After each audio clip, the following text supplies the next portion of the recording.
Now, coming to you live from atop the Lavender Town Radio Tower, it's the one, the only, P.U.C.L Podcast.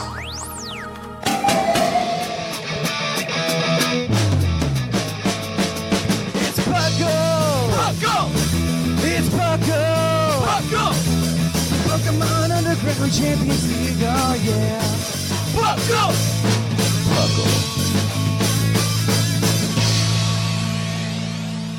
And welcome to the 397th episode of the P.U.C.L Podcast. I am your host, Trainer Thatch, here today with two exciting co-hosts. First of all, we've got the Sly Man himself, the man who dabs on the haters and on the podcast, Scrawn.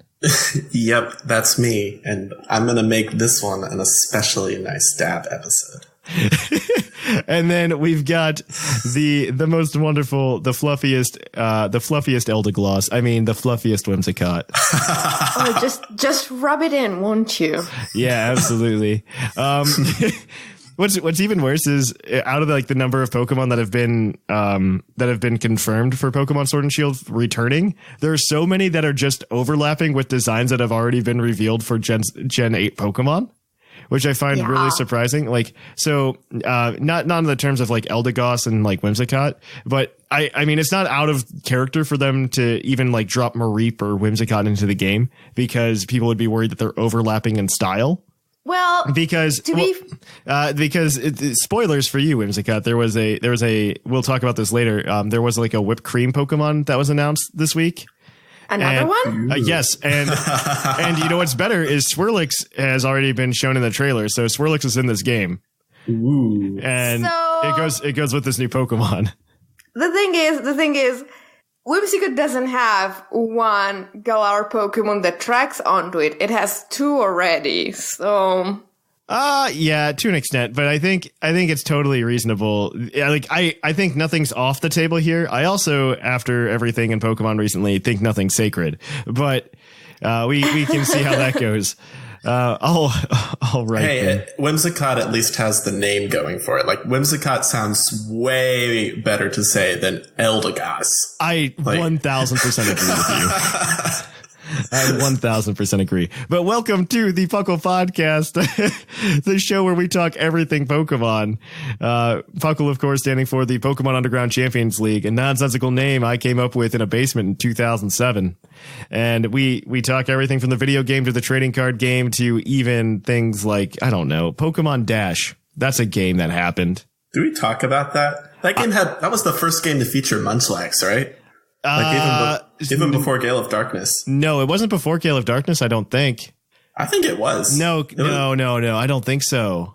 Oh, because that's a strict downgrade in terms of game. I don't think so. I think Gale of Darkness was a 2005 release. Those are the ones that I don't know the years for. I don't know the years for Coliseum and Gale of Darkness. Those are the only two. Man, we need to step up our game, Thatch. I know these are the facts that count. I've legitimately, I don't know if Pokemon Dash came out the same year or not as Pokemon Coliseum. I think it did. They probably came out both in 2005. I don't know which one came out first. I think you could play as Munchlax though in Pokemon Dash, which might count for more. If anything, yeah. All right. So, yeah, how's everything going for you guys? How's been your lives? I moved into my new apartment, which means I don't have terrible internet anymore. That's good. Yeah, this entire week I've been doing pretty much nothing but playing World of Warcraft and going to the gym, and it's been it has been absolute heaven. And it's kind of like a preparation phase for when I do go back to school, but this has been nice and I don't regret any of it. I know what you mean. When I went to grad school, there was an in between, there was a 2-week period where I didn't have class and I didn't have a job. And it was just oh, cool. I could just do whatever I want for 2 weeks. This is fantastic. And it's even more freeing than when you're a kid and you have that kind of freedom, because you're an adult and you're just yeah, I can cook for myself now, and I can buy a bucket of cheese balls and just eat that. And it's a good time. Welcome to America. I bought 3 catfish sandwiches the other day because I felt like it. What is wrong with you? So many things.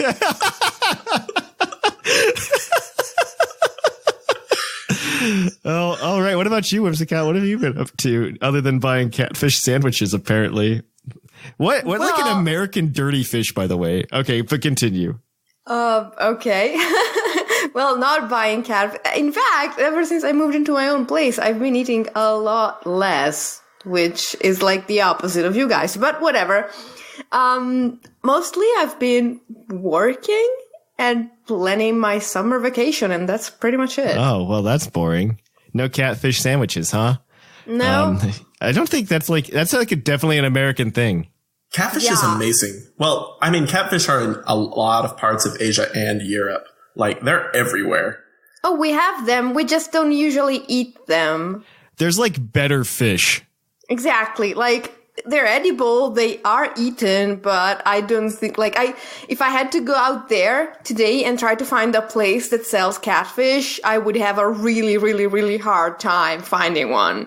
I mean, maybe there's something about American catfish then if other countries don't like it, because it's an amazing fish. Or maybe I just live like not even 200 miles from the Mediterranean Sea, which is full of tasty, tasty fish. So I'm going to be completely honest with you, Scron. I think catfish is the worst fish. It tastes like dirt.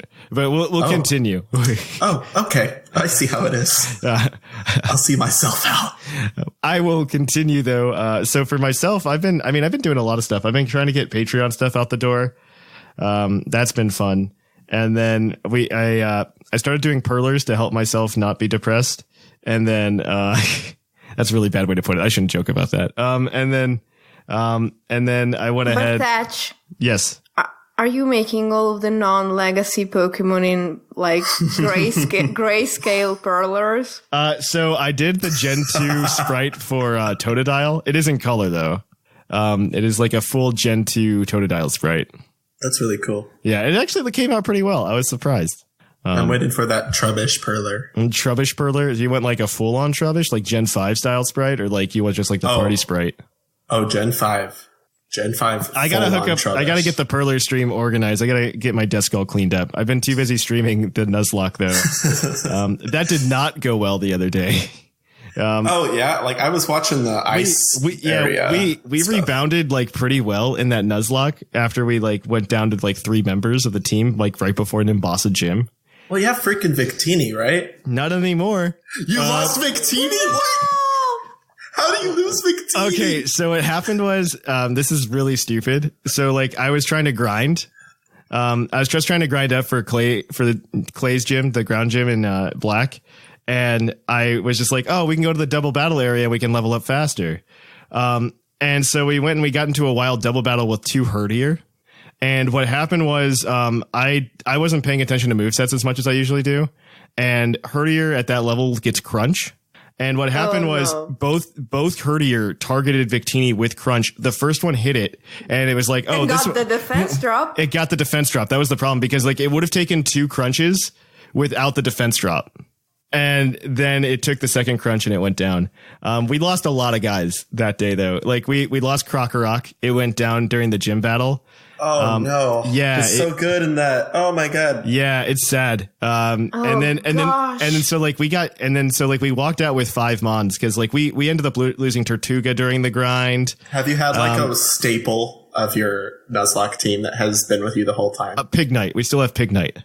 Okay, that's good. We still have Pig Knight, and that's all we have. Well, we have Pig Knight. Gotta get bacon to the finish. We have Ducklet, and we have a what's it called? We have a Fungus, and then we walked into Chargestone Cave to like end the stream to see if we could get like 1 more person. I'm like, cool. We have a 60% chance of picking up something that we could absolutely use, either a Joltik, a Clink.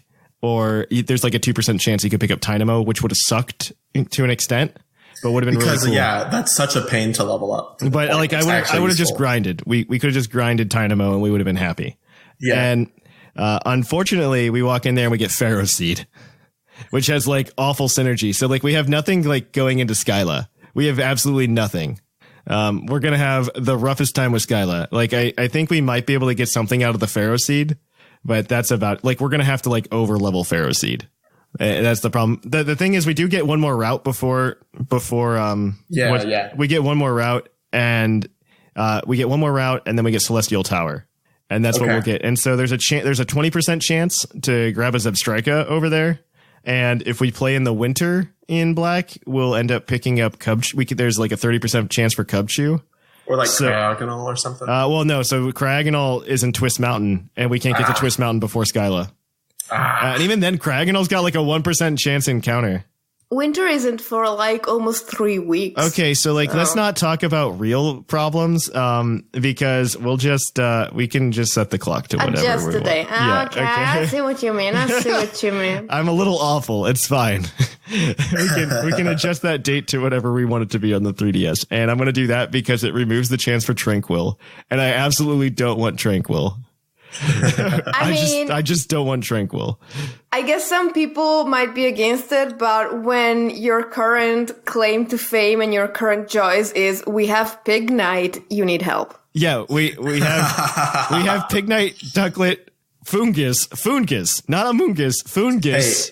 Hey, Fungus is useful. Not against the Flying Gym, I'll tell you that much. Not against the Flying Gym. I'd leave him at home. The only thing that we have that can maybe help with the Flying Gym is maybe we get Pharaoh Seed to do something, like maybe, and then Ducklet. Like once it becomes Swanna, maybe that can do something. Just Leech Seed and Hyper Potion to victory, right? Yeah.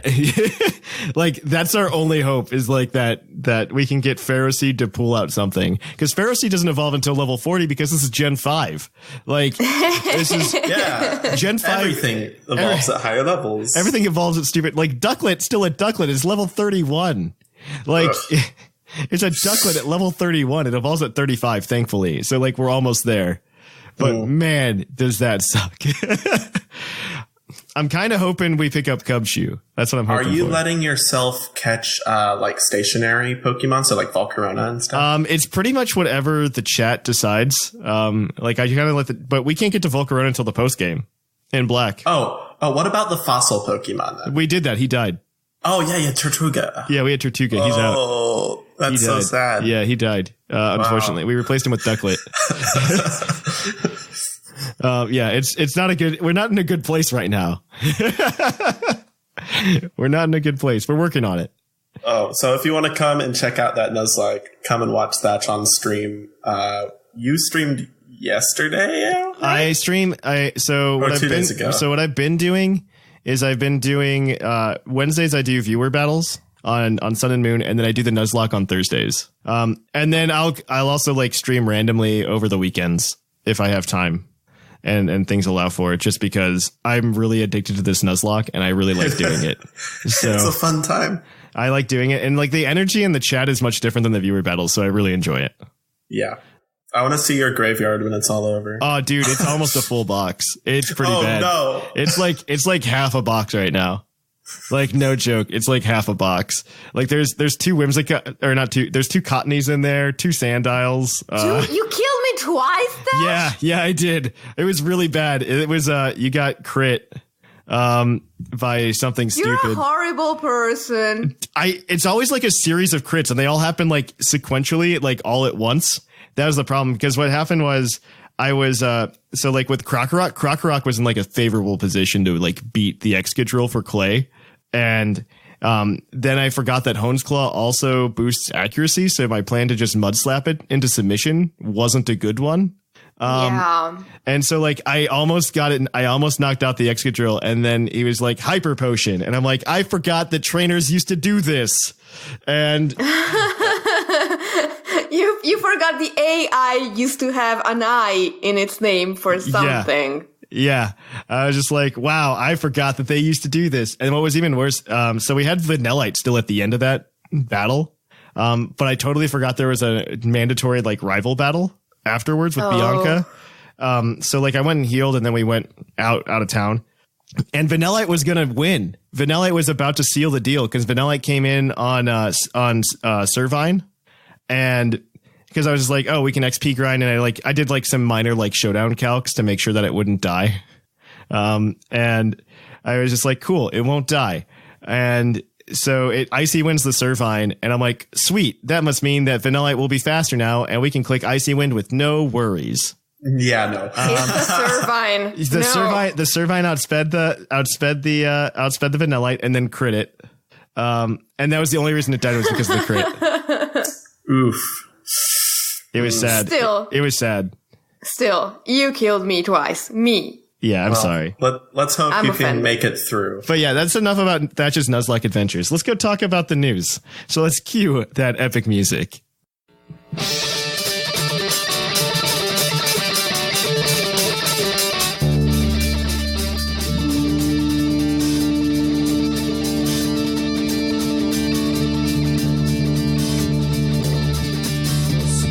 Coming to you live from the Lavender Town Radio Tower. This just in. And welcome to the news. In the news, we've got a few things. So I guess because of the way Sword and Shield are shaping up and the fact that we've got like a news cycle happening, one of the things that we should probably do is just like every week, if there were new Pokemon or old Pokemon that were shown to be in Sword and Shield, I'll give the update on that so that we can all maybe breathe a sigh of relief. I hate doing this because it's like Smash Brothers on steroids, waiting to see if your favorite character made it in. And it's like, well, instead of having like 50 characters, you have, 800. So honestly, this is awful. I've just been depressed ever since I heard the words legacy Pokemon put together. So who said that? Nobody said that. You did. Oh no, I'm so sorry.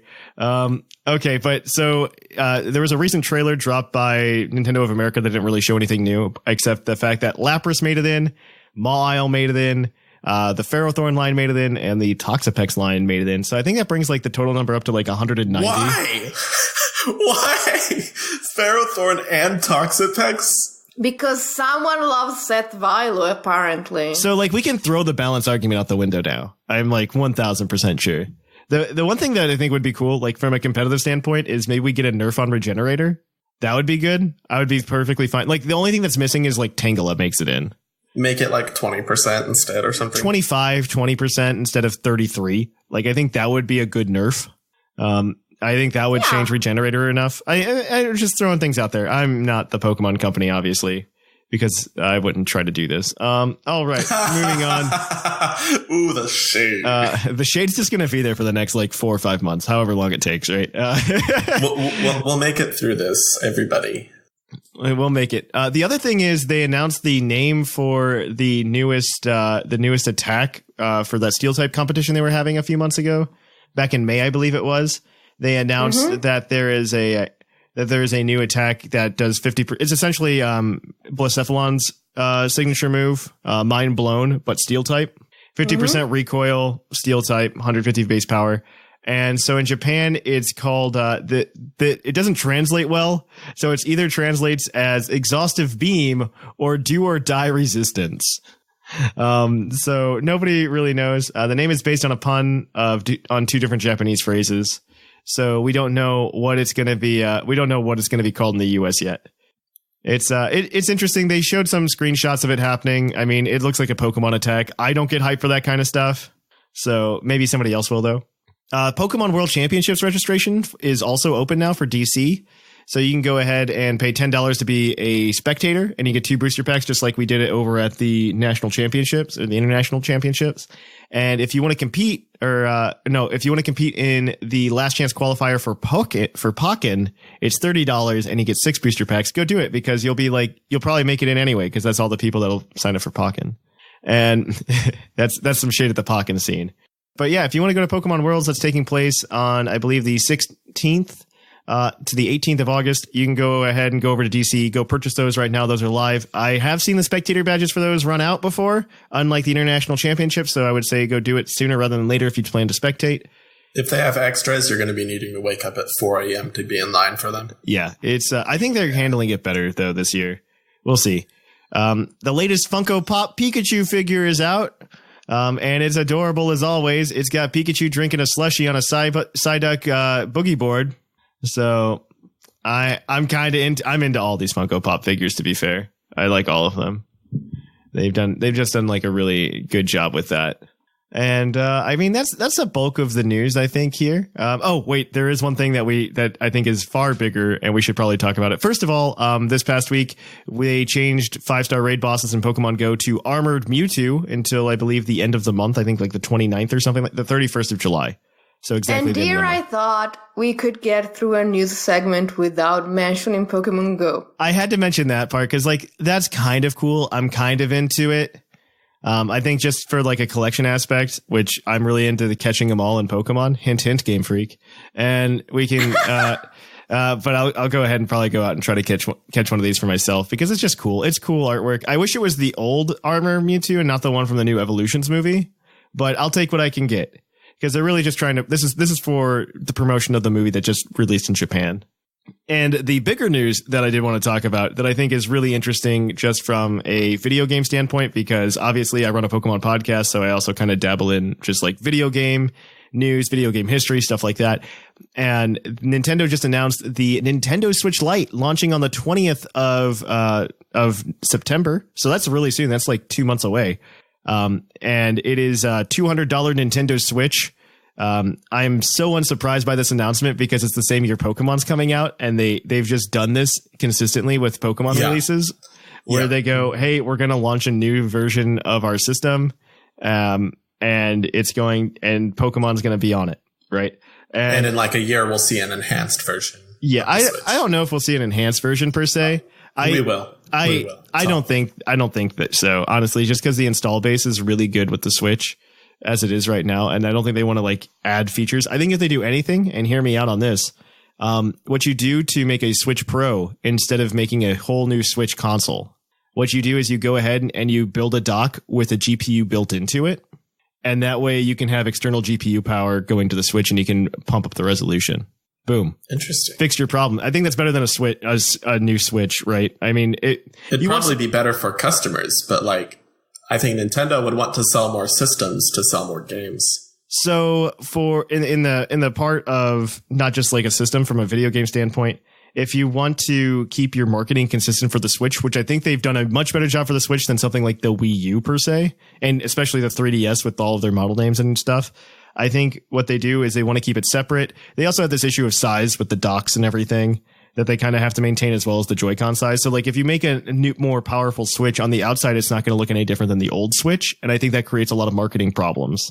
Hence why the Switch Lite is in completely different colors than the normal Switch. It's got a D-pad. They want to make sure that people realize this is a different system. So for those of you uninformed, nah, that ain't a different system. That's a PSP. Yeah. I mean, it kind of, so the Switch Lite is essentially a PSP. Maybe more like a PS Vita. It has a D-pad. It's $200, and it doesn't have TV connectivity, so it's a Switch that does not switch. For those of you at home, I didn't think about it like that. It's literally not a Switch. It's a Switch that does not switch. Yeah. It's a Switch that doesn't. Why is this so funny to me? It's the not Switch, the Nintendo not Switch. Well, I mean, it's good that it's an entry point to the system, mostly because the $300 price point is probably not going away for a really long time on the actual Switch. First, it's just like the cheapest console on the market right now, comparatively. And the Switch Lite is, I don't know, it's just a good entry point into it. It's good for kids. It's good for handheld. I would pick one up myself only if they figure out a way to make saves better to go back and forth between the Switch Lite and the Switch. Because I think they also added like battery life or whatever. It's slightly more better battery life. It's only like a half hour. Like that's what it's reported. It's like a half hour extra. So take that for what you will. And it's okay. I mean, I would be more than happy to put this in my bag though, compared to my actual Switch. You know what? It might recharge slightly faster because you don't have to recharge the Joy-Cons along with it. Well, that's true. What I want to see is if these Switch Lites can have some sort of account sharing function with your primary Switch. So you can already do that with Switches now. You can have an account sharing. The problem is not every game has cloud saves. For example, Animal Crossing isn't going to have cloud saves. Pokemon doesn't have cloud saves, and the new Pokemon also won't have cloud saves. So you can't boot up one Switch and then be like, hey, download the save data from my other one for some of these games. And so it doesn't make it a perfect one-to-one. And until they come up with a better system for that, where I can do that, because we all know I have a problem, and I own like 5 3DSs, right? Yeah. And so I own 5 3DSs, and that's because I can take a cartridge out of one and put it in another and still have the same save. I can't do that with the Switch and the Switch Lite. I can't do that because all the saves are internal to the Switch. Which is great in terms of like, I mean, from a Pokemon perspective, if you really hate people who hack Pokemon into the game, this is great news for you. It makes it 1000% harder. Granted, I think the Switch Lite may have an exploit because it's a new system, or if they're using the same architecture they were using before, it might, the exploit's just gone. We'll see. We shall see. Well, so, I mean, the only way to do it now is to like short 2 pins in the right Joy-Con socket on a regular Switch, and you can't slide anything into the Joy-Con socket on the Switch Lite. I'll tell you that much. So it might be a more involved process. But that is enough from Thatch's modding a system corner. There is a Pokemon version of the Switch Lite as well, if you're into that. It does look really pretty because it's white with like the blue and I guess magenta. There's a pink color. It? Because it's not even white. It's like a boring gray, and like Zacian and Zamazenta on the back are not even in color. They're just out. It looks really sad. That's how they've done Pokemon consoles forever now. Like the new 3DS that had the Solgaleo Lunala, it was just their outlines. And then, yeah, but it was like a glittery black. It was awesome. That's true. And then they've been doing this pretty much forever. I think since Gen 4 at least. Because I know there was a special DS Lite that you could buy with Diamond and Pearl that had a Dialga and a Palkia on it. And actually, there was a Pokemon Game Boy Color. But but that was a Pokemon Game Boy Color. It wasn't for like a game release though, because that one just had like Pikachu and like Togepi on it, and that's different in my mind.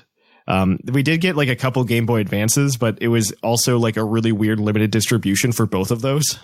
And I just wanted to bring it up because otherwise someone would have in the mailbag. Yeah, the Game Boy Advance is by far my favorite system, though, to play around with, because Thatch likes to mod consoles in his spare time. Fun fact. Okay, so not to pirate. Let's make that clear. Not to pirate. All right, so that is going to be it. We are going to switch gears to Puckle's Poke Quiz, where we are going to quiz your co-host on their innate Pokemon knowledge.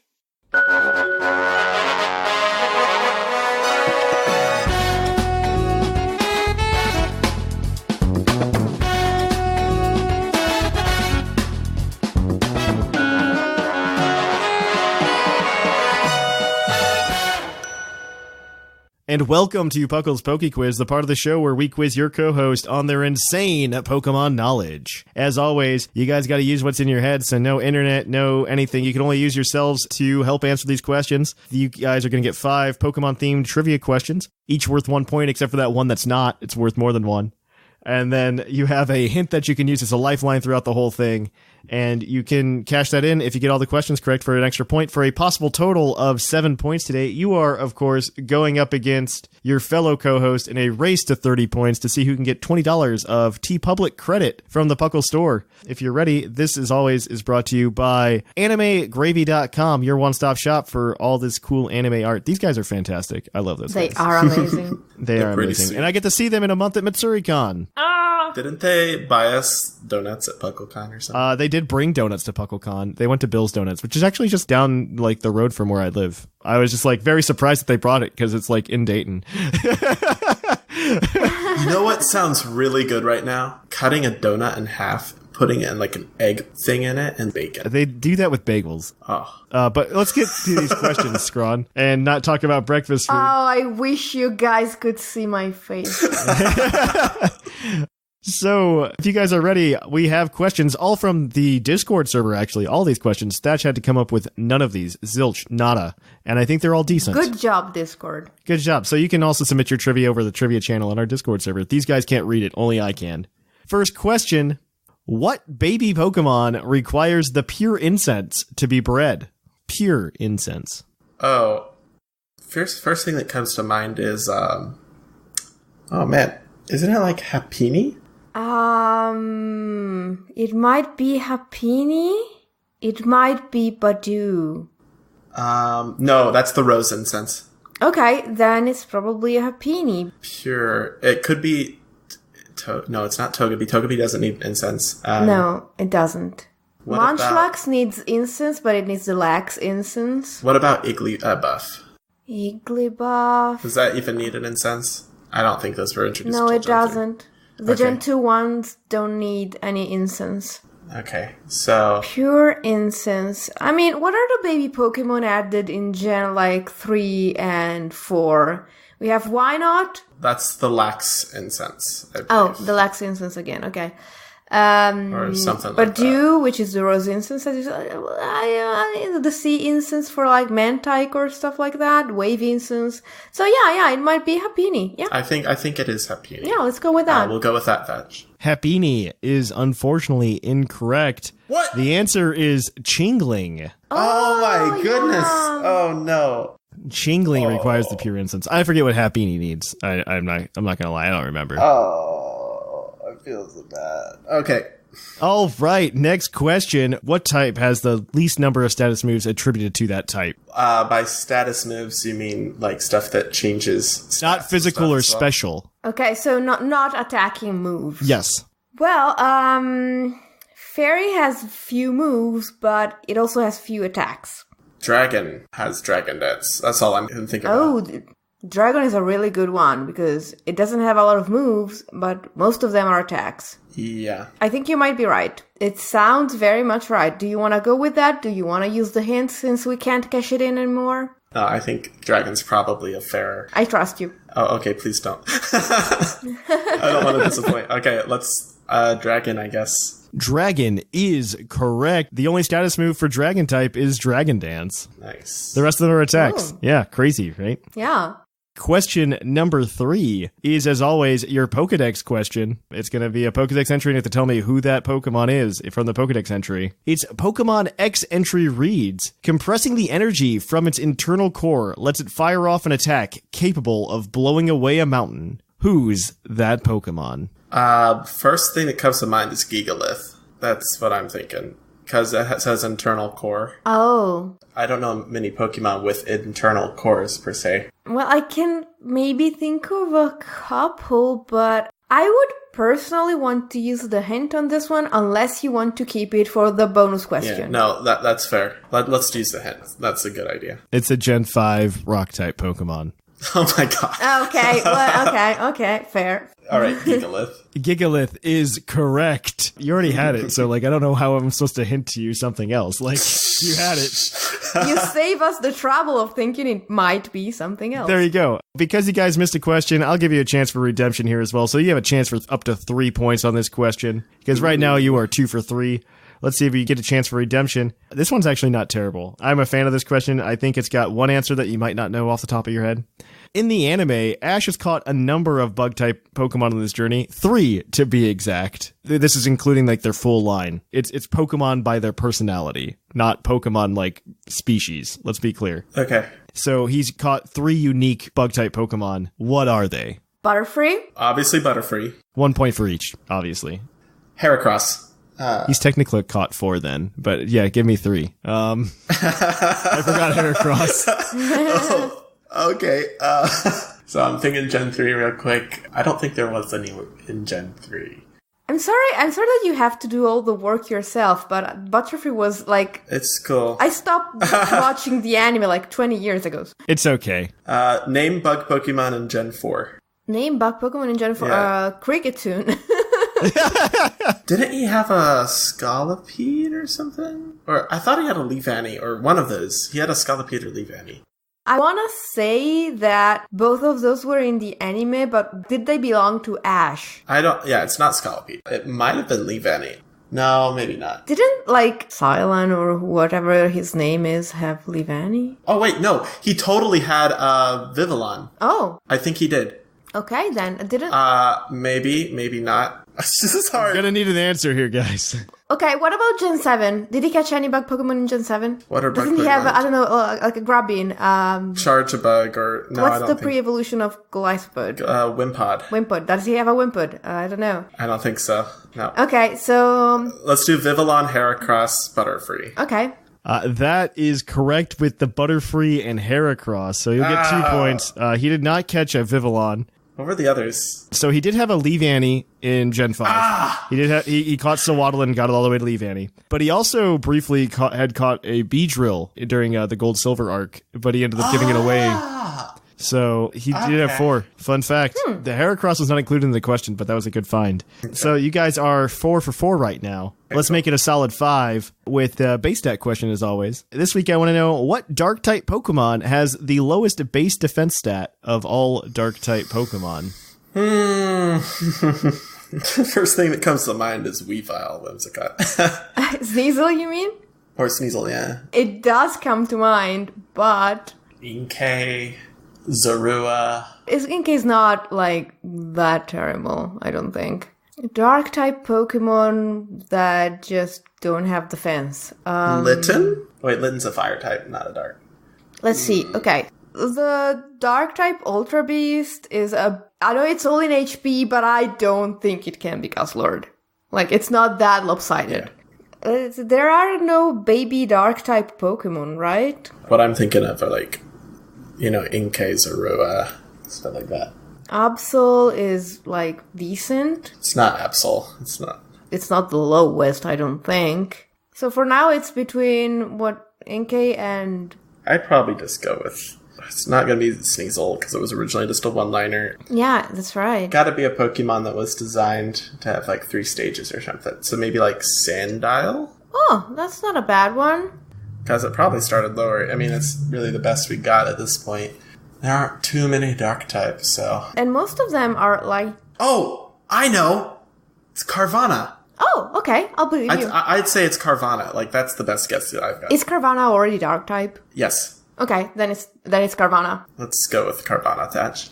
Carvana is correct with a base 20 defense. It is the lowest base defense of all Dark-type Pokemon. Well, that was all you, Scron.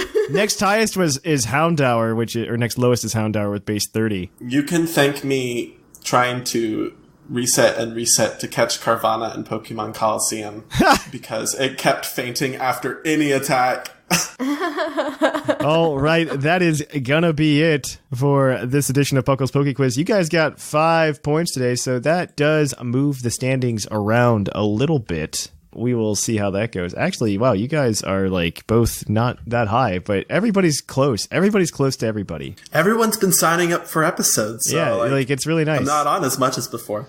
All right, so in first place we have Lydian with 22 points. In second we have Sublime with 18, followed up by Seth Vilo with 14. Fourth we've got Sigma with 13. In fifth we have Whimsicott with 12. In sixth we have Shamu with 10. In seventh, we have Snag with 9. In eighth, Scrawn, you are there with 8 points. And in ninth, we have Basket with 4. And bringing up the rear is Yushiro with 3. So that is it for this edition of Puckle's Poke Quiz. We'll be back next week with more questions for your co-host. We are going to take a short break and be right back with you when we hit the topic. Once again, we would like to highlight somebody who left us an iTunes review. Thank you to Super Mega Walrus. And get ready for this trip, guys. Puckle isn't so great. Are you kidding me? When was the last time you heard a podcast with such passion and vigor? Puckle puts the game on another level, and we will be blessed if we ever see a podcast with this much skill and drive for the game again. Pokemon breaks records. Game Freak breaks records. Puckle breaks the rules. You can keep your statistics. I prefer the magic. Absolutely disgusting, purely filthy, sick nasty. Well, thank you, Super Mega Walrus. And if you guys would go ahead over to iTunes or wherever you listen to the podcast and drop us a review, we would really appreciate it. The more you do that, the more likely people are going to find us, and the better and bigger the community can grow. So help expand the Puckle family. Go review us on whatever platform you're listening to us on today. And welcome to the topic. Our topic today is going to be the recent Gigantamax trailer that Pokemon dropped. I can't believe we're making a huge topic out of just like 2 minutes of footage. And right. It blows my mind. But let's get into it. So they released 4 new Pokemon, which I guess that's how many they released the last time. I mean, Gossifleur and Eldegoss are the same Pokemon, so kind of, sort of. So first of all, we got Alcremie, the cream Pokemon. It is a fairy-type Pokemon that is just a bunch of whipped cream with strawberries on its head. And delicious. It's Silent an idol would be to all happy. pastry chefs. Alcremie can produce whipped cream, which becomes richer the happier Alcremie is feeling. A Pokemon for a true connoisseur. That you're not wrong. Desserts made using this cream are invariably delicious. So many pastry chefs strive to have an Alcremie as their partner. Wait, so people literally eat this Pokemon? No, they use it as like the chefs use it to make the whipped cream for them.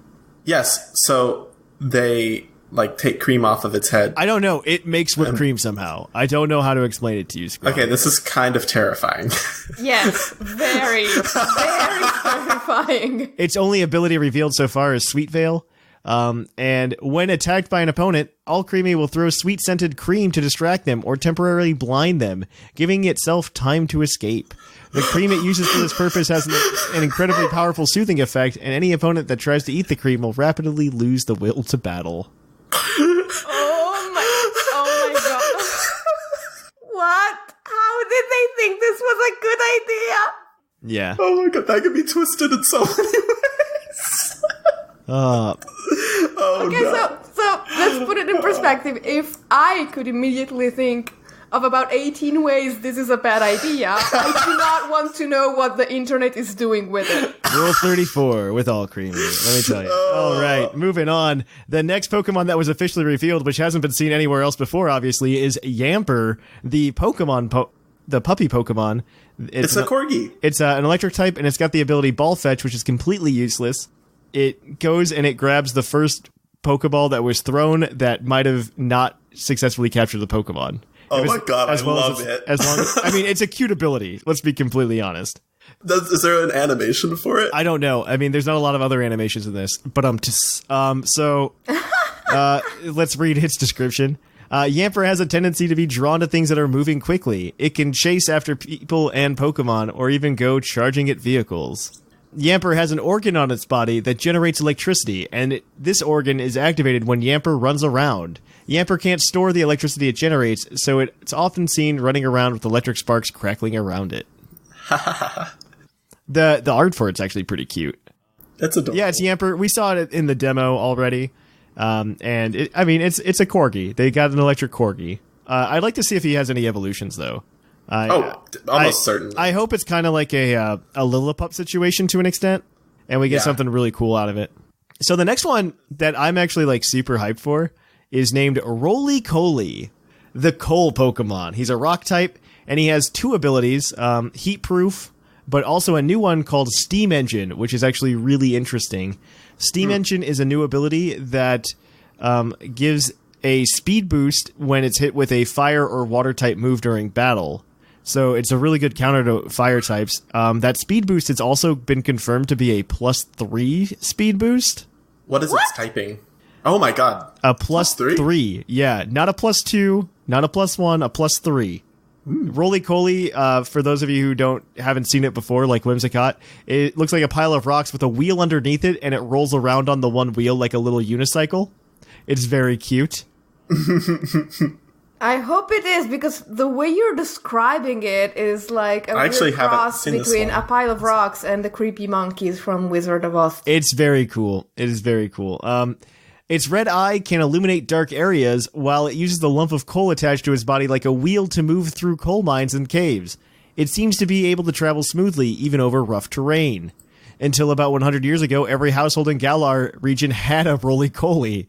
These families would use coal that it dropped off its body for cooking and heating their homes. Even in the modern day, Roly-Coly is a very popular Pokemon to take for outdoor activities. That's a really terrible description. It's just fossil fuels, but now people still kind of always want to use those fossil fuels, and as a scientist, it hurts me. Well, let's put it this way. It's still a better way of warming up than what they do in Unova. Yes, absolutely. No poop in your pockets. And that's a deep dive, actually. I don't know if anybody really knows that anymore. I'm going to be completely The honest. Darumaka. Yeah, about Darumaka and people putting its droppings in their coats to stay warm. Well, now they know. Yep, now they know. All right, so yeah, that's really cool. I think he's cool, and the internet has speculated that he'll become like a train Pokemon, like he'll evolve into a train inevitably, which kind of makes sense. I hope Fair. it doesn't. I hope it doesn't become like a full-on train, like because at that point it's a Digimon in my mind, because they're like 50 trained Digimon, and if we get a trained Pokemon, I'll be a little sad. The last one that was revealed, his name is Duraludon. It's so hard to say. It's Duraludon. Duraludon? Yeah. You're probably right. Duraludon sounds better. Duraludon. He is the alloy Pokemon. He is a steel dragon type. And he has 2 abilities in light metal and heavy metal, both of them bad. What? Why would you have light metal and heavy metal as your abilities? Yeah, right? They're both the opposite, right? Like, Right. it looks like Mechagodzilla. And it makes sense once you read its entries. The metal composing its body is incredibly durable, but surprisingly light. It only weighs about 88 pounds in total. Thanks to this, Duraludon can move quite quickly in spite of its appearance. Its body is weak to corrosion, however, and is known to rust easily. Duraludon live in caves and mountainous areas. Their 2 arms have slightly different shapes from each other, and they use these to grind down rock surfaces for food. They share their habitat with Tyranitar, and these Pokemon are often seen battling each other in the mountains of the Galar region. Ooh. So Tyranitar is in Galar. Yeah, well, yeah, we course. knew that for a while, though. That from the intro announcement, we knew that. So, yeah, these are the 4 new Pokemon. Duraludon also gets that new Steel-type move that we were talking about earlier. He's been shown in trailers using it. Yeah, so it might be his signature move. I don't know what's going on. I think they're trying to make this like the next pseudo-legend, though. Is going to be Duraludon. Yeah, that's what I was going to ask. Like, do you think it's the next pseudo-legendary? I feel like it is. Just looking at it in terms of like, you can see it has like a decent amount of HP. It's a steel type and also a dragon type. And the one thing that they haven't been shy about revealing are in these games are every single pseudo-legendary. I think we're only missing like 3 so far. I think Dragonite hasn't been confirmed. I don't think Garchomp has been confirmed. And I don't think Metagross has been confirmed. They're gonna put them in there, even though they'll make it in. I think those are super safe to make it in. Because like all those Pokemon were introduced in their regions as being like mega endangered, like protected species, and they make it into every freaking game. Yeah. Because people like that one because it's hard to get, but it's counterintuitive because it becomes easy to get everything. Yeah. Okay. So some other news that was dropped. We got a bunch of new characters in this trailer. For 2 minutes, this trailer had a lot in it. We got 2 new gym leaders. They're version exclusive gym leaders as well, which is really weird. It's not like it was back in Gen 5 where it was either Iris or Drayden, depending on whether you got Pokemon Black or White, and they were both Dragon type gym leaders with the exact same team, with the only difference being the gender of the Pokemon that they were using. But in this case, we've got Bay, and is it Bay? It is Bay. And Alistair. Bay is a fighting type gym leader, and Alistair is a ghost type gym leader. Both are in Bay is in sword, and Alistair is in shield, which is an interesting concept. Yeah, it's an interesting concept. I'm semi surprised by it. I feel like they're just like, what are some other reasons we can make people buy both versions? And that's how they did it. I mean, I also do want to give them a huge shout out this time, because compared to Gen 6, I feel like the gym leaders are being handled very, very well. And every single design has personality, while before in previous designs, and I would even argue to an extent, including Gen 7 with the trial leaders designs, they just invoke way more personality. Just way more personality. Like, I think you typically have exceptions in generations, but I'd say all 4 of them that have been shown so far have like their own unique personality. Like Milo, I still want to know where his nose is. The internet has gone crazy with Nessa. Bay has like just like this. It's like the fighting type gym leader from Gen 4. I forget her name off the top of my head. It's like her, but like amped up to 1,000.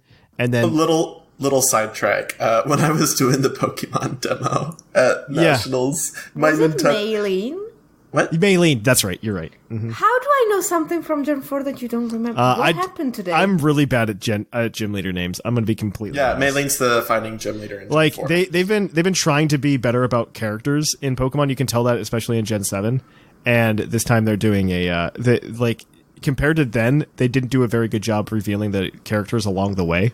And now they're really focusing on characters. I feel like this is the generation where they realized, oh, people like our characters. And then we got Pokemon Masters. But without N in it, so... As of right now, you'll get your N, and then you'll get Summertime N, and you'll get... Yeah, right. I look forward to seeing all these characters in the TCG in about 5 to 6 years. I think some of them will make it in. I mean, Malo, Kiawe, Sophocles, and Ilima all made it into... Don't forget, Professor Oak, or whatever. Samson Oak made it in. Samson Oak did make it in. All right. What I was saying, at the Nationals demo, my Nintendo rep was super into the water gym leader. And they made it very clear. Oh, man. It was interesting. They not only revealed those new gym leaders, but they also revealed the chairman of the Galar Pokemon League, Chairman Rose. Okay, that sounds sinister. His name is Chairman Rose. He's super into hexagons, looking at his facial hair. And he's made the Galar Pokemon League world famous by implementing gym battles featuring the Dynamax phenomenon. He's also the first one who endorsed Leon for the gym challenge, and it seems he has quite the eye for talent. And his assistant was revealed, Olena, who is also wearing hexagon earrings. It's a lot of hexagons. Yeah, he's going to be the villain. I'm calling it. Olena is Rose's secretary and is known for her calm and collected personality. She also serves as the vice president of Rose's company and is, in fact, largely in charge of the day-to-day running of the company. So she's the secretary, but also the vice president, which is very confusing to me. She's Pepper Potts. Okay, so she manages the company so Chairman Rose can do villain stuff. I get it. Yeah. That's what's going on. She's like the evil version of Pepper Potts. But I think you're absolutely right. Like, since the first trailer, we've been saying, oh, Leon is a bit too good to be true. Yeah, right? And now this guy is like, yeah. So they also revealed, they revealed so much in 2 minutes. I don't know how they did it. Like, there's so much that was revealed this week. It's like Lysander walking up to you in that cafe, being like, this world is impure. I wonder who the bad guy is. Okay. Jeez, I wonder who the bad guy is, right? Oh man, I sure can't tell. So here we go. So the Gym Challenge is a true celebration of Pokemon battling. Participating trainers strive to collect all 8 gym badges, and only Pokemon trainers who have been endorsed by specific people, such as gym leaders, can join in. You and your rival Hop will receive your letters of endorsement from Champion Leon himself, kicking off your journey to challenge the gyms of the region. Once a year in the Galar region, a series of Pokemon battles are held with the League Championship on the line. This is the Championship Cup. The Championship Cup is the tournament to decide who will be able to challenge the reigning champion for their seat. Exemplary trainers throughout the region, such as those who successfully complete the Gym Challenge, are allowed to participate in the Champion Cup tournament. The Champion Cup battles are broadcast on TV, and the people of the Galar region will be watching. So there's no Elite Four? That's what I'm hearing? It kind of sounds like it's going to be like an anime type deal. I like that. I'm kind of a fan. Like, they're doing a lot right in this game, and some wrong, but they're doing a lot right. So the sponsors that support the gyms and the champion, some corporations in the Galar region support the gyms and the champion by offering sponsorships. You'll find their logos of these corporations on the uniforms of gym leaders, as well as around the various facilities in Galar. So I can be sponsored by McDonald's? Essentially like the Pokemon universe of McDonald's, yes. I'm going to go get sponsored by McDonald's, Thatch. So you also get a number on your jersey. When we did the demo, it was 227, which is February 27th, which was the Pokemon Day. But you can apparently change that number to whatever you want. Any three-digit number. So you can pick the National Dex number of any Pokemon you want. I'll wear it in tribute of Totodile. It's fine. Same, 547 for the wins, because they will never make it to Galar. Just everyone's gonna pick 666, right? Or like 420. Not everybody. Like, it's literally just gonna be boring. That's boring. That's not fun. People are gonna do it. I didn't say it was gonna be fun. All right, so I believe that is about everything. I mean, they had a new thing about Leon with his Charizard, which I think is very disappointing, because every other champion has had like Pokemon from that region. And then now they're just like, the champion's got a Charizard. Boring! Yeah, right? Isn't that boring? I feel like that's just, that hits. I don't think we had enough Charizard, Thatch. Man, what makes me... So this is a good segue now. to the biggest announcement that came out of this trailer called Gigantamaxing. So not only do we have Dynamaxing in Pokemon Sword and Shield, we also have what's called Gigantamaxing, which means that when some certain Pokemon Dynamax, they will instead Gigantamax. So Wait, only certain? Yeah, just hold on, Whimsicott. Get ready for this. Certain Pokemon species are capable of Gigantamaxing. Let me get the real description. The strange phenomenon known as Dynamaxing can only occur in specific areas of the Galar region. While Dynamaxing seems to be a phenomenon common to the Pokemon from Galar, it's been discovered that there's a special phenomenon known as Gigantamaxing too. Only certain species of Pokemon can Gigantamax, and even among such species, only rare specimens will be able to Gigantamax. The majority will keep their usual appearance when they Dynamax. Gigantamax Pokemon become bigger, and just like normal Dynamaxing, Gigantamaxing boosts the power of the Pokemon. It also allows each Gigantamax Pokemon to use a unique move known as a G-Max move. Each G-Max move is particular to a specific species of Gigantamax Pokemon, and regular Dynamax Pokemon can't use G-Max moves at all. So, let's break this down real quick. So, in interviews about, I hate to make this circle back to like the National Dex thing, but in interviews about cutting Mega Evolution out of Pokemon Sword and Shield, Omori made mentions that Mega Evolution only highlighted specific Pokemon and Dynamaxing made everybody good. And that's an argument I can buy. Now they've come out with Gigantamaxing, which adds new forms to Pokemon, which aren't exactly evolutions. They're just essentially Mega forms. Right. They're Mega forms. They've added Mega forms to certain Pokemon.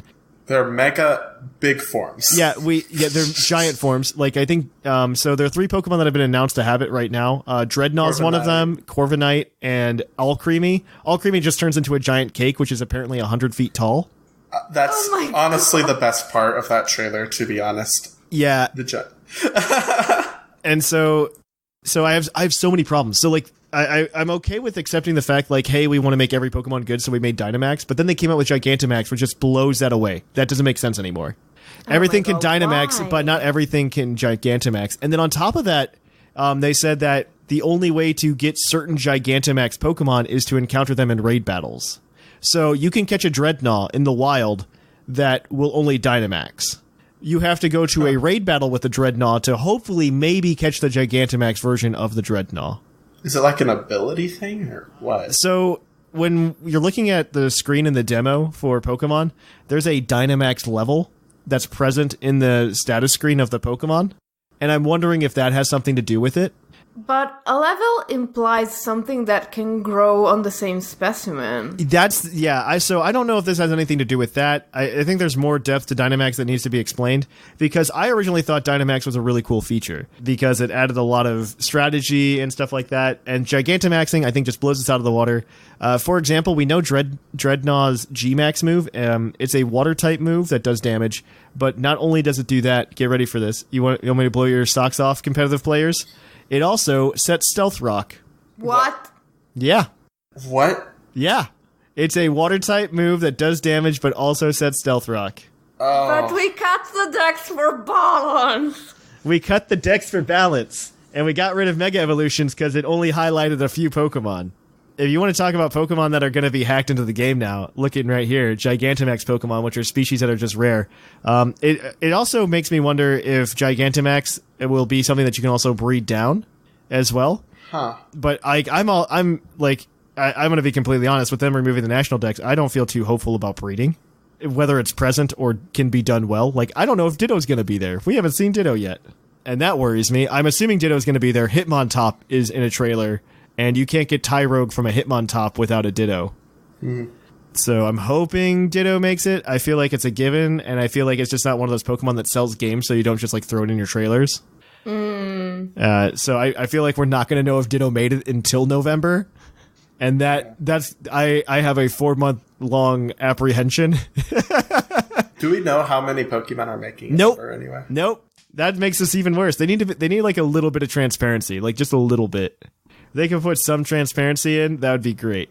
But yeah, I have so many feelings about Gigantamaxing. I can't believe it. Like goes against everything they've been saying about cutting the decks and balance and Like, I can understand animations if they really are making high quality animations. A lot of the attacks are really cool that they're making, but at the same time, like, I don't know if some of these new attacks are worth cutting the decks for personally. But yeah, Gigantamaxing was a thing that happened.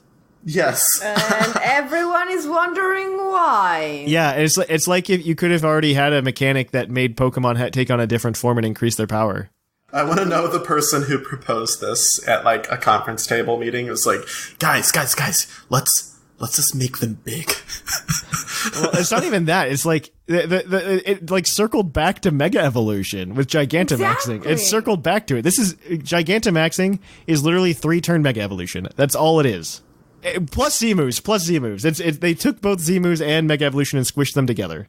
Like, that's what they did. Plus Stealth Rock, because we needed that. Yeah, well, it's I mean, I would say it's more in line, like, I would say typical Z-moves weren't crazy, like, powerful like this G-Max move seems to be. Like, this is that on steroids. I would say it's more aligned to Mew's signature Z-move, where when Mew used Genesis Supernova, we also laid Psychic Terrain. And that's like the closest you get to that. I guess. But the problem is we're going to have Mega Evolutions now that don't make sense. The only thing that can like really salvage this that I would be super happy to see is when because Charizard's in this game, it's the champion owns a Charizard. It's going to be able to Gigantamax. Yeah. I would absolutely hope that Gigantamax Charizard is just like one of its Mega forms. Like, that's what I would hope for. Like, also, do we really need another form of Charizard? Yes. I mean, they are going to make it different so they can sell more plushies. That's true. But I can't. I don't know that I can warrant buying another Charizard. Like this. Oh man. Like, that's just so bad. Look. You know, I'm a big fan of Charizard Y. I don't even know a Charizard Y plush. So yeah. Right. You know, I just. Why? I mean, my brain keeps circling back to why. Yeah, I don't understand a lot of the decisions they're making. Hopefully it'll make sense. I hope it makes sense. I want to have some faith left in this company, right? I want to have some faith, but like, as a longtime fan at least, I feel like a lot of these decisions they're making are very questionable, to say the least. And I hope, I don't know. I think there's more to be seen. Obviously, we have 4 months till release. Exactly 4 months when this comes out, actually. We have exactly 4 months until release. And that's, I want to see them develop some stuff. I want to see what it can possibly turn into. I mean, there's obviously more to the game, because if you think about where we are in the release, or in the news cycle for this, compared to other Pokemon games, we always get some big drops, like, right beforehand. And it'll be really interesting to see. And, I mean, there's going to be more trailers where they reveal things like Gigantamax, Lapras, because that was in the leak, and it's going to make it. Yeah. Which makes me really sad. So we're gonna see something like that. We'll see. I mean, Surfetched was also in that leak, and I'm hoping, like, everything else in that leak has been confirmed except for the Surfetched thing. I want my Swadloon, man. So there was a leak that's like it predicted Dynamaxing, Gigantamaxing, Wooloo. Mm-hmm. It gave 3 gym leader names. 2 of them have been confirmed to be real. This was all before they were all announced. No. Yeah, I've heard about this leak, but what's the one thing you were referring to? So there was like one gym leader they haven't confirmed from that leak, and there's also something else called Regional Evolutions that they said existed. Oh. And Regional Evolutions, and the idea was that Farfetch'd would have a Regional Evolution in Galar called Surfetch'd. Oh, because it's like Sir. Because it's in Sword and Shield area. Yeah, I'm hoping it's not true, because like regional evolutions make me real sad. Like, I understand regional variants. Regional variants are better. Regional evolutions, I think, aren't a good thing. I think that sets a really weird precedent for the Pokemon Company already that they've already put into the game. But obviously, nothing's going to slow down the train if it's already in there. Right. And there's also they also confirmed a couple different Gigantamax forms. One was, not confirmed, but they said that Lapras will be getting one, where musical notes kind of like lay on its shell or something like that. And then Pikachu is just going to be Fat Pikachu in his Gigantamax form. Well, that's kind of hilarious if it's true. Yeah, it'll just be old school Fat Pikachu. I think Meowth gets one, and it says that he'll look like Long Cat, whatever that means. I know what Long Cat is, and I don't know why. Why? What? Meowth is apparently getting a Gigantamax form. Okay, so this just... It's a lot to process. Yeah, it just amps up my general impression of this game at this point, which is... Honestly, they were like, oh, we run the Switch, and literally every single person at Game Freak had an idea to throw in, and they put everything and the kitchen sink into the game, and then they forgot to leave room for all the Pokemon. Kind of, yeah. I don't know. I feel very weird about this. I just don't quite understand a lot of it, what's going on, and honestly, I probably wouldn't be this critical about it if the Dex was there, right? Oh, yeah. Like, that would... I'd be so pumped, like, no joke. I forgive so many things that they do. Like, I would forgive literally everything as long as the Dex was there. And here where they're just like, hey, we're just not going to follow the spirit of what we've been doing the past forever. Yeah. That's the point where I think it gets kind of weird. And I mean, yeah, I don't know. I don't know how I feel about it.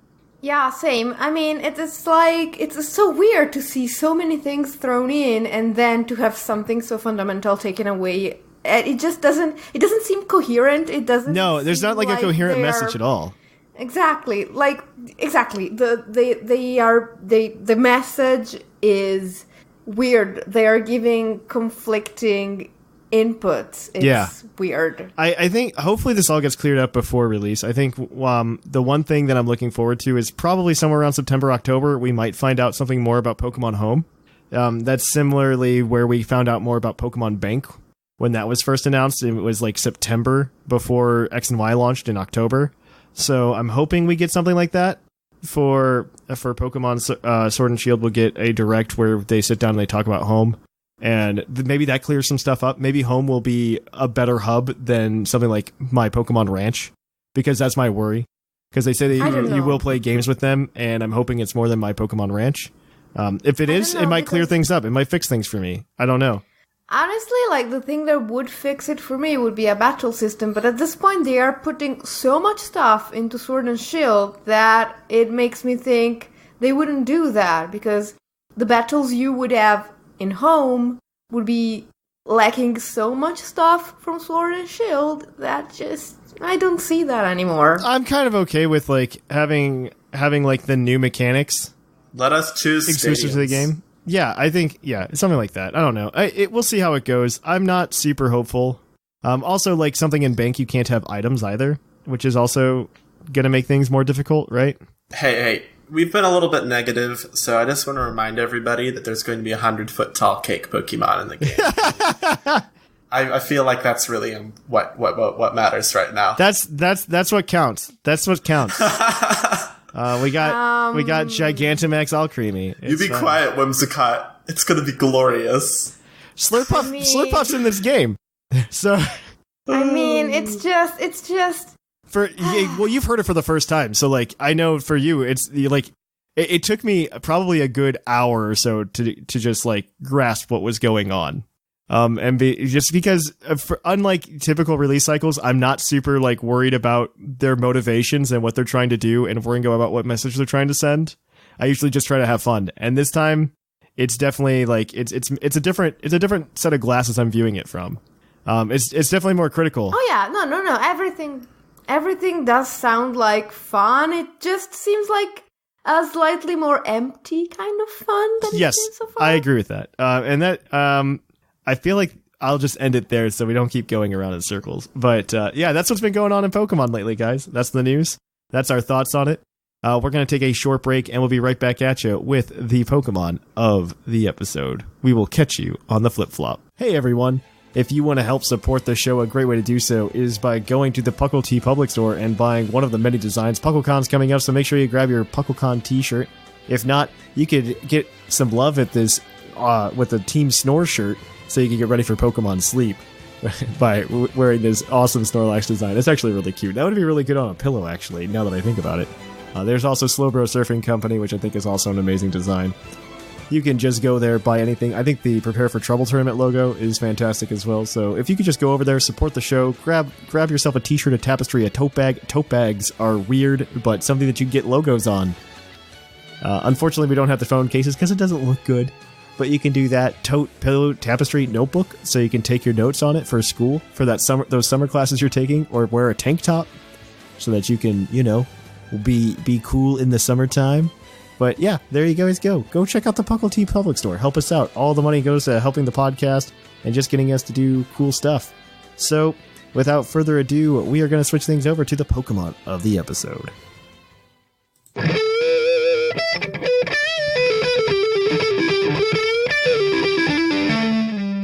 Poke of the episode. And welcome to the Pokemon of the episode. Our Pokemon of the episode this week is National Dex number 685, Slurpuff, the Meringue Pokemon. Its Pokemon Y Pokédex entry says its sense of smell is 1,000,000 times better than a human's, so even the faintest scent tells it about everything in the area. It's like it can see with its nose. Wait, was that part in the Pokédex entry where they get excited about seeing with its nose? Yes, absolutely. Oh, wow, it is. With exclamation point and all. I don't know if that's necessarily a good thing to have a 1,000,000 times stronger sense of smell, because you smell all the bad stuff. Exactly. Especially the bad stuff. I would think it would be horrible to have. That could be rough. I am so sorry, Slurpuff. So Slurpuff's actually, it's not terrible. So its ability is Sweet Veil unless you get its hidden ability, which is Unburden. So once it consumes an item, it gets plus bajillion speed boost because it's just a ×2. It just straight up doubles the speed. Yeah. Well, that comes out to be like a +2 to speed, which is great. No, it's a ×3. Right? No, it's a +2. Swords Dance is ×2. Oh, okay. Agility. It's an agility. It's a free agility if it eats its citrus berry. Other than that, its stats are very unimpressive. HP of 82, attack of 80, defense of 86, special attack of 85, special defense of 75, speed of 72. It's not that great, but when you double that speed stat, it's pretty good. It is in the RU tier, which is also fantastic, and it has a fantastic shiny. Oh, but Belly Drum. That's the reason people use it. Exactly. He gets Belly Drum. You get Belly Drum and then you nom on that citrus berry. You go ahead and you get yourself a nice Slurpuff with 75% health at +6 attack, +2 speed. And he goes to town. Yep. He does a lot of damage. And he's got decent coverage. He gets Drain Punch, Play Rough, and Return. Those are all decent moves. Yeah.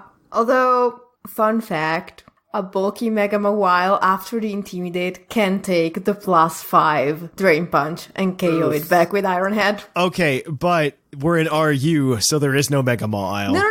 I'm just saying that is something you wouldn't think would be the case, but it happened to me once and I wanted to mention it. At any rate, the answer to Slurpuff is literally anything that's holding a Focus Sash or has Bullet Punch or has Sturdy. A lot of those don't exist at RU, so get ready for the fun. Oh boy. Yep. It's actually not technically an RU, it's technically NUBL, but it's not a terrible mod. So we put it together with some teammates, and so we're running the standard Surpluff set of Citrus Berry, Unburden, 4 HP, 252 attack, 252 speed, Adamant, Belly Drum, Play Rough, Return, Drain Punch. Very standard Slurpuff, eats the berry, goes fast, having a good time. Yeah, I just want to mention, if you're using this on card, check that the 4 HP actually go there. You do not want your HP to end up on an odd number. Yes. Because otherwise you don't eat the citrus berry after the Belly Drum. That's no bueno. Things that Slurpuff likes, it really likes hazard setters. And so the first hazard setter I was thinking of that's also just a good mon and one of my favorite Pokemon in the RU tier is Roserade. And so Roserade with Technician and Life Orb, 252 special attack, 4 special defense, 252 speed. You get spikes so that you have entry hazards, so Slurpuff can knock down the things that it almost can't. Leaf Storm because you're a Roserade. Sludge Bomb because you're also a Roserade. And then Hidden Power Fire because you're a Roserade. And you need to be able to hit things that normally kill a Roserade. With Technician, yeah, that's a really nice boost on Hidden Power Fire, too. Exactly, It's a 90 base power fire type attack. The only thing that Roserade can't handle in this scenario is flying types, which are somewhat prevalent in RU, especially Mandibuzz. That's like why we added the next Pokemon, which whoever wants it can take it. I'll take it. It's Raikou. This particular Raikou is holding Phytinium Z. It has the ability Pressure, because, you don't really have a whole lot of options there. Eevee's 4 defense, 252 special attack, 252 speed. It's a fast boy. It has a Rash nature. Wait, why are we running the Rash nature? Rash is what's standard. I don't know why it's standard, but it's Rash. But it only has special attacks. Why wouldn't you run Timid? So we want to do Timid on that for sure. I agree with that. Yeah, so Timid Raikou with Calm Mind, Thunderbolt, Aura Sphere, and Hidden Power Ice. Maybe it's there in case you have like the special variant Raikou with extreme speed. It's got to be something like that. Oh, I know what it is. Yeah, it's Aura Sphere. You have to have the right Rash Nature special event Raikou. Yeah. Oh, because it's an event Pokemon. Yes. I was going to say, I thought Aura Sphere was limited to the event. Yep, you had to have the special event Raikou to get the Aura Sphere. So hopefully you have that. Seismitoad is the next boy. He vibrates. I don't know why I said that. You're not wrong. Holding leftovers. Ability Water Absorb. He takes that hit from some of our following team members, which you will see. Its EVs are 252 HP, 252 defense, so he is a tank/support. He runs a relaxed nature, because who needs speed? Stealth Rock, to help deal with like Focus Sash and Sturdy. Scald, Earthquake, and Toxic. Very standard Seismitoad set. Take us home, Whimsicott. We got 2 more to... I will. We've got a speedy boy that needs no setup, Salazzle with a Choice Scarf. I'm sorry, I said the speedy boy. It's a Salazzle, it's a girl. That's true. It has a timid nature, 4 defense, 252 special attack, and 252 speed, of course. And it's running Fire Blast, Sludge Wave, Hidden Power Grass, because Seismitoad, and Dragon Pulse. And just saying, good luck getting a Salazzle with Hidden Power Grass. Breeding that is nonsense. Oh my God. goodness. It must be. Oh my goodness. Salazzle should have been the Pokemon of the episode. Give that out. Maybe next week we'll just do the same team again, see if anybody notices. I like that. I may or may not have done that one. Well, no, there was a team that like I ended up workshopping with somebody else, and we ended up flopping some things around, and we ended up using that same team twice on the show. I remember. Yeah. Anyway, you do want hazards up on your opponent's side, but you don't want them on yours because your people are frail. So you have Dumb Fun with leftovers, the Sturdy ability, an Adamant nature, 252 HP, 252 attack, 4 speed, and it has Rapid Spin, Earthquake, Knockoff, and Ice Shard. It's the most standard Dumb Fun you will ever see. It's Donphan. He's cool. Also, I learned this week that Donphan has access to Water Gun in his move pool. Oh, okay, that's really cool. I like that. Before the Sun and Moon meta ends, we got a Hydro Vortex Donphan. Okay? Well, that needs to happen. Now I'm imagining having, like, a pool party with Donphan, and, like, it's... the Donphan is working on the slip and slide. It's through Virtual Console. Water Gun used to be a TM. I mean, it's an elephant. It makes sense. Oh, that's true. I'm digging it. Okay, cool. Yeah, that's totally the reason. It sprays things with its trunk. Actually, I'm good with that. That makes sense, lore-wise. Yeah, give me Water Gun Donphan. Let's do it. Let's do it. Let's make it happen. But yeah, this is the team. If you are a patron, we are going to be giving out the shiny Slurpuff this week on the show. We've had some hiccups in the past couple of weeks. We're catching up on the Patreon distribution, so bear with us. But Slurpuff will be up there this week. You'll be able to get your shiny Slurpuff if you're at the $5 tier or higher. Other than that, though, that is it. We are going to shift gears, and we're going to kick it on over to the mailbag. It's mail time! It's time for the mailbag! Send in your emails!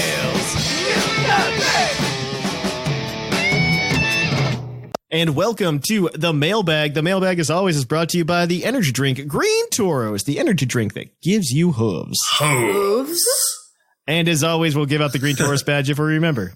And so we got a few emails this week. We want to know what your favorite combination of trainers would be for Pokemon Masters, and I hope you guys have good answers for that. So we are gonna, if you want to email this show as well, and you want to be part of the segment, you can do so at pucklepodcast@gmail.com. We appreciate every email you guys get. We read all of them, maybe not on the show. We're gonna try, I need to start using that unread email segment again. We just got bombarded with emails during that Bring Back National Dex thing. Like bombarded, like quite literally bombarded, and I just haven't been able to keep up. So we will hopefully get that back going. So our first email this week is from 10 Little Men. You got this, Scrawn. Yep. Olda Thatch and his magnificent co-hosts. 10 Little Men has returned once again to write into this week's mailbag. Before diving into the news, I'd like to let you all know what I've been up to in Pokemon lately, as I feel it is relevant to the current conversation surrounding Dexit. I've been having a blast playing the old Pokemon Mystery Dungeon games. At one point while playing, I stopped and asked myself why I ever stopped enjoying such a wonderful series, and then the deja vu struck. I realized that this wasn't the first time a series I loved stripped away the Pokemon. And with that, let's talk news. I've been told more than once in my life that if you have nothing nice to say, then don't say anything at all. While that is a statement I fundamentally disagree with, I think I'll give Masuda a break and follow it for now. I'm happy Masuda made a statement, but that's all I have left to say if you catch my drift. So enough of that, let's talk Pokemon Masters. First, it should be known that gacha games are a festering, cancerous tumor that suck away my optimism for the future of gaming. Gacha games are ethically bankrupt, cynically designed monstrosities that exist for the sole purpose of preying on vulnerable people to hoard as much money as possible. So, all that off my chest, I'm still more excited for Pokemon Masters than I am for Sword and Shield. Now, Such a big piece of shade right there. Yeah, I love it. It's true. Now, don't get me wrong. Oh my goodness. Sword and Shield are most definitely going to be the objectively better games between the two. However, Pokemon Masters has greatly exceeded my expectations as opposed to the train wreck that is Sword and Shield right now. Masters looks great and is oozing with the classic Pokemon charm and personality. My dream team is Giovanni, Steven, and the future alt Root Skin Ruby from Pokemon Adventures. 20 mysterious flip-flops, 10 little men, clear the dungeon. I would be so happy with Alt Skin Ruby from Pokemon. Alt Skin anybody from Pokemon Adventures. I'd be okay Honestly, yes. The thing that got me so far, so they've been slowly announcing like the Pokemon and their partners, or the Pokemon that are partnered with certain characters right now that they've revealed. And the one that really got me and made me go, man, what a money grab. Because before I was going to be like, yeah, I'll play Pokemon Masters freemium and it'll be great. Because you can do that with Pokemon Hero or Fire Emblem Heroes and it's decent. And so what got me and hurt my soul the most was they announced Red and his partner was Charizard. And I'm just like, in any, what is the word I'm thinking of? Like version of Red. The only one that did Charizard was the time they were really trying to beef up Charizard's like 2 mega forms in the Pokemon Origin series. Because Red in the manga canonically chose Bulbasaur. Yeah. And then on Mount Silver, he actually has all of them. And he chose all of them because at that point in the manga, he actually had traded with the other Pokemon trainers. And he ended up with all 3 of them at that time. So that's what, but yeah, it's weird and it's stupid and it makes me feel sad. Yeah. I mean, Ruby is my favorite character from Pokemon Adventures. Great. Yeah. So I'm all for this. Fun fact about 10 Little Man, as we record, it is his birthday. Oh, it is his birthday today. Happy birthday, 10 Little Man. So our next email is Lord Corvinick. Howdy, Puckle crew. Gotta say, kind of looking forward to Pokemon Masters. Kind of not looking forward to having to make space on my phone for it, but hey, what can you do? From the trainers we've seen so far, I would probs go to a dream team of Red and Charizard. Cynthia and Garchomp. It's a Garchomp, I gotta. And Thornton and Bronzong. Not because I remember who Thornton is. Heck, I remember Ramos better than I remember him at this point. But because Bronzong can prop soak up hits and it would probs help. I like that. It just says props and probs. Thornton is the Battle Factory brain in the second version of the Battle Frontier.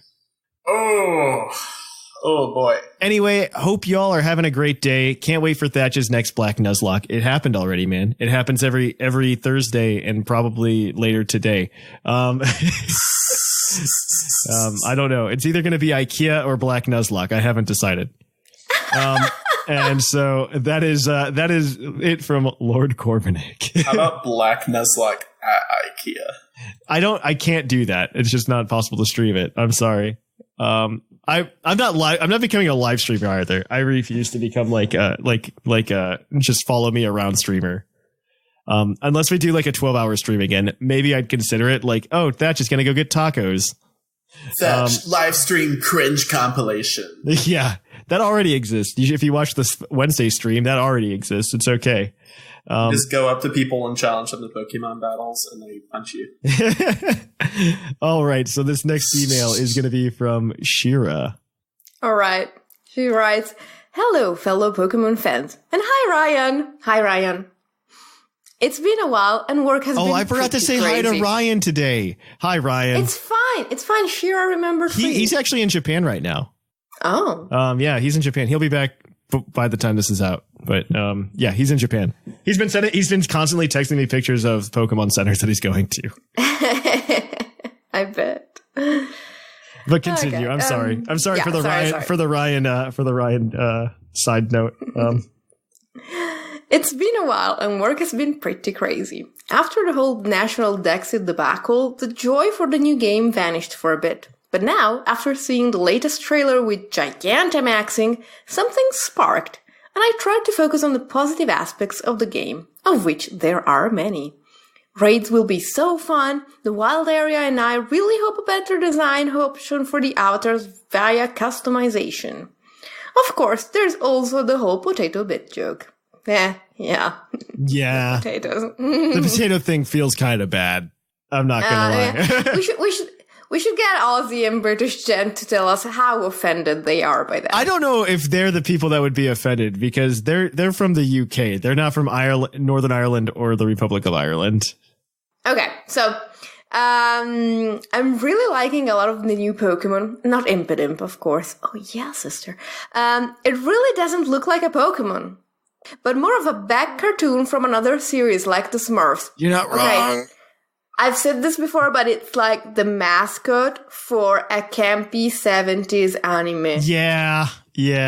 It reminds me a lot of Excalibur from Soul Eater. Yamper and Alchemy are so great, though. I really like this too so far, and the fact that one can turn into a giant cake gives it quite a few points. I wish they'd made different colors or flavors of Alchemy with different berry toppings, like a light blue one with orange berries on top. Oh. Missed opportunity. I would love that. Yeah. Looking forward to seeing the shiny version. I heard a rumor that Roly-Coly might turn into something like a diamond because it's coal, which fits nicely with the UK region. So Diancie again? No. Mm-hmm. It evolves into carving. Oh no. I'm still hoping for Love Disc to make the cut, since it's one of my favorites. Some people have said that one has to get heart scales from something, so maybe I'll get lucky and they'll put it into the dex. That's a decent point, actually. To keep the positive vibe going, what is your favorite new upcoming feature that you've seen so far? You can only pick one. Is Wooloo a feature? Mine's definitely raid battles. Like, I think raid battles are probably like the saving grace of it for me. Just because it's something that, like, one, it's just a cool new avenue to play with your friends. And that's just something we haven't had in Pokemon forever. Like, at all. Like, outside of battling and trading. And I really like the co-op experience. I'd say wild area because I want to screenshot my trainer getting chased down by a Machoke in an open field.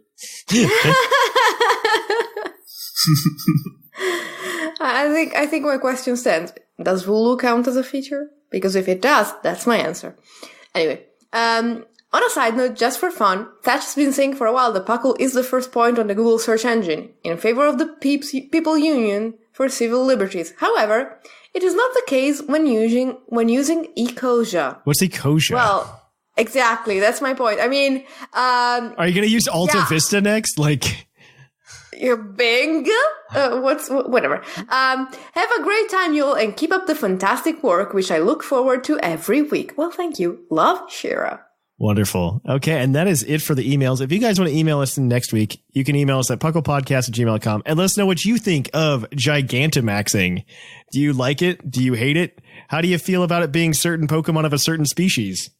Could you eat an entire Gigantamax Alcremie? No, I could not. That's just, I don't know how so like I look at that and then I look at my stomach, like I look down and I go, how does that get in there? You know? And it's just not happening. So my question is, if you eat a baby Alcremie and then a Gigantamax is inside of you, what happens? You die. Like,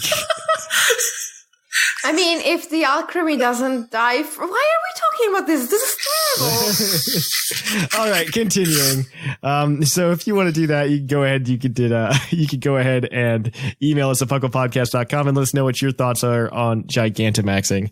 Green Tauros badge. I don't know who doesn't have it. I mean, if Shira doesn't have it, Shira, you have it. A decent attitude and a decent question. Yep, so we'll get it to her. I'm all for it. She also said hi to Ryan. Yeah, that's extra points. That's the most important part, I think. I've been trying to keep it going. He sends his girlfriend the show and timestamps with it when I say hi to him, by the way. Oh my gosh. I saw her last night and she was telling me about it. Okay, but I digress. If you want to keep up with Puckle and you want to keep doing some awesome stuff, check us out on our social media channels over at Twitter, Instagram, and Facebook. Puckle Podcast at all of those places. You can, of course, find us doing cool other content on the Puckle Plus feed, where you can check out the TCG Cast, Game Corner, and Puckle Live. And then, of course, you can also see other cool things that Puckle does over on YouTube. We're almost to 1,000 subs. We're almost there. We're like 911 last I checked. Oh, that's a bad thing to say now that I said it out loud. We're at 911. So 89 people, just like go over there, subscribe to our YouTube so we can get repartnered. We'd really appreciate it. And then, of course, we also do battles over there, and that's where the Black Nuzlocke's getting posted after it's on Twitch. People apparently like me and watching me in pain, so go over there if you're that kind of person. And then, of course, you could go over to Twitch and watch me, myself, and Jushiro and Orange Avenger play various different Pokemon games Monday through Thursday right now, actually, which is really cool. It's a Monday through Thursday schedule. Just go over to twitch.tv/The Puckle Podcast, because we lost Puckle Podcast in the whole Justin TV switchover. And yeah, I think that's everything, right? I think that's everything I usually do. Oh, go over. If you want to help support the show, you could do so in a couple of ways. One, you could go sub over at Twitch with your Twitch Prime subscription, or just money if you want. But then, of course, you could go over to our TeePublic store, pick up some cool Puckle designs, some cool Pokemon designs. I haven't actually looked around for any cool Gen 8 stuff yet. There might be some cool Gen 8 art that we can put on the store. And then, of course, you can go ahead and go to Patreon at patreon.com/Puckle Podcast. It's a great way to support us. You can get actual Summer League badges for your hands. And yeah, those are getting sent out on Monday for the June rewards, and the July rewards will hopefully be sent out the following Monday. I believe that is everything, guys. So yeah, I am Trainer Thatch. I am Scrub. And I am the Fluffy Swimsuit. And here in the Lavender Town Radio Tower, it's closing time.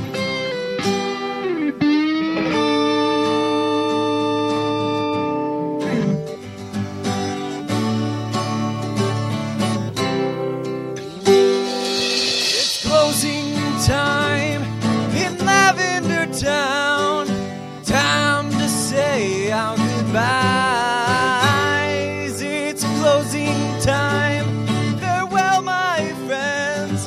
I'll catch you on the flip side.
And as always, we here at Puckle would like to thank our patrons who help make the show possible. So thank you to Greg, Viger, Corey, Duly Noted, 10 Little Men, Wing 087, Rob, Josh, Keegan, Ilaria, Sean, Michael, Paul, Dexio, Christian, Miguel, Apollo, Rotted Mushroom, Mr. Panda, Titan Killer, Lane, Lord Corbinick, Ryan, Seth Vilo, Wade, Marcus, King Kavik, and Harmonia, Alolan Durgs, Tank, Samuel, Claude9, Bodtech, Chris, Swampertata, Tori, Steve, Josh, Doc McStuffles, Cody, the Golden Klefki, the British Jet, Trevor, Mark, TJ Van Troll, Doc Knox, Dennis, Echo, Jonathan, Disco Calypso. That's so much fun to say. Taylor, Charles, Colt, Maxie, Shambles, Justin, Tim, Andrew, Old Man Tup, David Kennedy, Dark Shaggy 06, Chris, Jeremy, Louise, Franco, Justin, Locke, Jordan, Zach, Jonathan, Graham, Greg, Alec, Mikey, Kevin, Josh, Dark Flame, Half-Full Reviews, Sparky, Coop, Jordan, Nick, Dylan, Huitku, Shira, Smacky the Frog, Ironcaster, Kevin, Orange Avenger, Dylan, Thomas, Curtis, Anime Gravy, Hazelnut, Joshua, Joseph, Travy, Cordell, Julie, and the real EV. Thank you to every one of you that make help the show possible. We can just do awesome things with that, and I hope you look forward to your rewards in the mail coming out. They should be sent out as soon as this episode's sent out, or probably Tuesday. I'm finishing up the packaging. They'll be out on Tuesday. So we will catch you guys on the flip-flop.